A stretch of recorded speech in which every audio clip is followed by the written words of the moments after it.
बिस्मिल्लाहिर्रहमानिर्रहीम। अस्सलामु अलैकुम वरहमतुल्लाहि वबरकातुहू। Welcome to online classes from fall boys secondary school. Matric के तमाम तलबा को आज हम अपनी क्लास में खुशामदीद कहते हैं।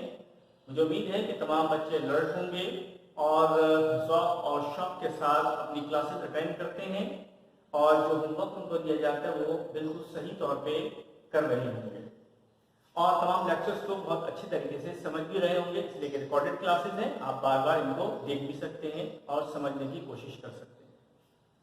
आज हमारा जो चैप्टर नंबर 3 स्टार्ट हो रहा है वो है kinematics of linear motion. Kinematics क्या होता है, लीनियर मोशन क्या होती है, इसको समझने के लिए हम आज आप अपनी जो बात शुरू कर रहे हैं वो एक और चीज से शुरू कर रहे हैं, फिर हम काइनेमेटिक्स पर आते हैं। फिजिक्स की ब्रांच है जिसको कहते हैं मैकेनिक्स। फिजिक्स की वो ब्रांच होती है जिसमें बॉडी की मोशन के बारे में स्टडी की जाती है। कोई बॉडी मूव कर रही है तो उसकी मोशन को स्टडी करना मैकेनिक्स कहलाता है। लेकिन सिर्फ इतनी बात नहीं है, बल्कि बात यह है कि mechanics is the branch of physics which deals with the motion of a body along with the force applied on it।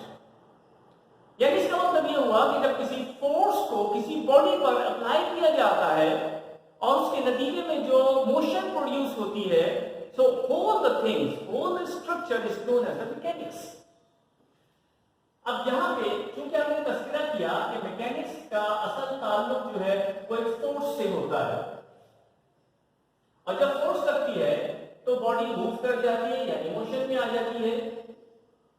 और आम मुशाहिदा है कि फुटबॉल रखी है, फुटबॉल पड़ी है ग्राउंड में और हम उसको किक लगाते हैं तो वो मोशन में आ जाती है, मूव कर जाती है। इसी तरीके से किसी पत्थर को भी हम अगर पांव से या हाथ से फोर्स लगा के दूसरी जगह लेके जाते हैं तो वो मूव कर जाता है, एक जगह से दूसरी जगह शिफ्ट हो जाता है।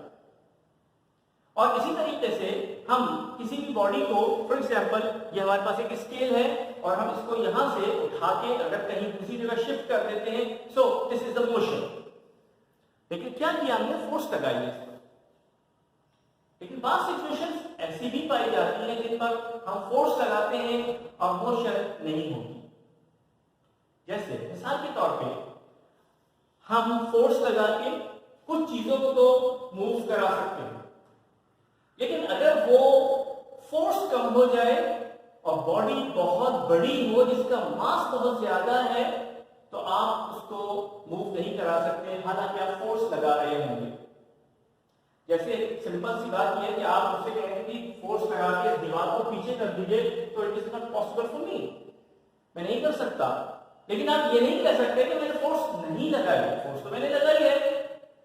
एक बहुत बड़ा ट्रक खड़ा हुआ है और मैं अकेला उसको फोर्स लगा के मूव कराना चाहूं तो मुमकिन है मैं ये करने में नाकाम हो जाऊं। So that we can say that when a force is applied on a body, a situation arise that is no motion, यानी उसमें मोशन नहीं हो रही है, तो उसको हम कहते हैं state of rest. So there are two types of states, motion and rest. When a force is applied to a body motion में भी आ सकती है और rest में भी आ सकती है। So all the thing, the force and the motion, force and the rest is known as the mechanics। ये पूरा का पूरा जो स्ट्रक्चर है यहां से लेके यहां तक, ये पूरा स्ट्रक्चर मैकेनिक्स कहलाता है। यानी इसका मतलब ये हुआ कि mechanics is the branch of physics which deals with the motion of a body with reference to the force. लेकिन जब हम मोशन का तस्करा करते हैं तो रेस्ट का भी तस्करा बीच में आता है, इसलिए कि सिचुएशनली हमारे पास ऐसी एग्जांपल्स मौजूद हैं, फोर्स लगती है लेकिन मोशन नहीं होती। क्लियर हो गया? अब हम आते हैं काइनेमेटिक्स में। The kinematics is also a branch of physics which deals with the motion of a body। बस यहीं तक। क्या फर्क रहा दोनों में यानी मैकेनिक्स की डेफिनेशन में और काइनेमेटिक्स की डेफिनेशन में क्या फर्क हुआ? फर्क यह हुआ कि when we say the definition, when we explain the definition of mechanics, हम फोर्स का तस्करा भी करते हैं, काइनेमेटिक्स का तस्करा करते हैं, इसकी डेफिनेशन को डिफाइन कर रहे होते हैं, तो हम सिर्फ मोशन का तस्करा करते हैं। यानी इसका मतलब ये हुआ the kinematics the branch of physics which deals with the motion of body without referring the force। Force का कोई तस्करा उसमें नहीं आता।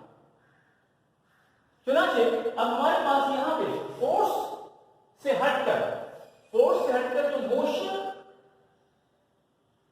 किसी बॉडी की मोशन होती है, इवन रेस्ट भी उसमें शामिल होता है। याद रखिएगा, जब हम मोशन का तस्करा करते हैं तो रेस्ट का तस्करा भी साथ साथ ही होता है। तो मोशन का जब तस्करा होगा तो वो हमारे पास डेफिनेशन किसकी बनेगी? काइनेमेटिक्स। तो kinematics is the branch of physics which deals with the motion of a body without referring the force, without reference of force. So this is the kinematics. तो इस चैप्टर में हम क्या पढ़ेंगे?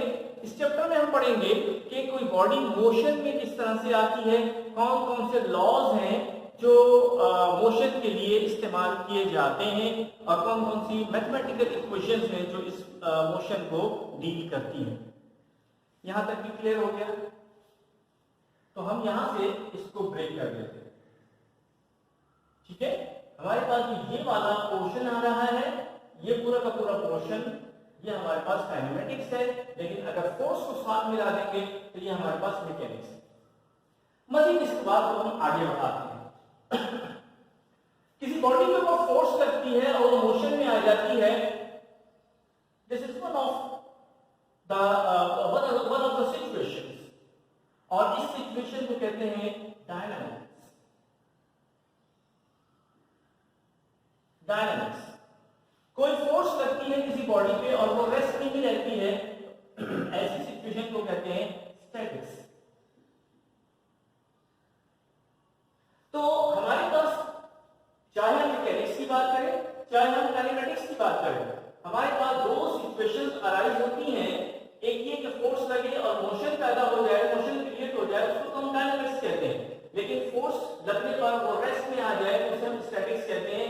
अब एक कंफ्यूजन यहां किसी के जहन में पैदा हो सकती है कि जब हम काइनेमेटिक्स की बात कर रहे हैं, फोर्स के तस्करा तो हमें करना ही नहीं चाहिए। लेकिन याद रखिएगा कि अगर किसी बॉडी में मोशन हो रही है तो उसके पीछे कोई ना कोई फोर्स होगी। हम काइनेमेटिक्स में फोर्स का तस्करा बिल्कुल भी नहीं करेंगे,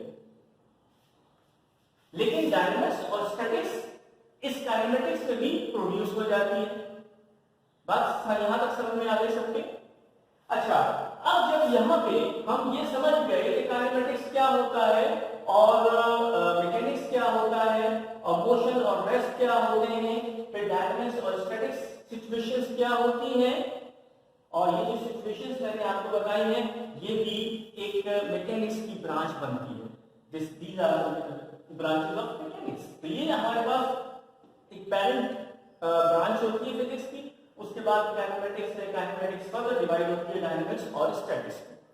यहां तक क्लियर हो गया? अब हम आपको ये बात बताते हैं कि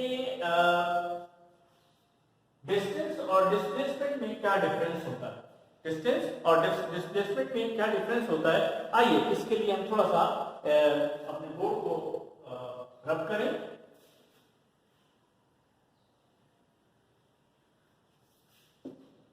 यहां पे हम इस बात को समझ चुके हैं कि बॉडी के अंदर मोशन प्रोड्यूस होती है।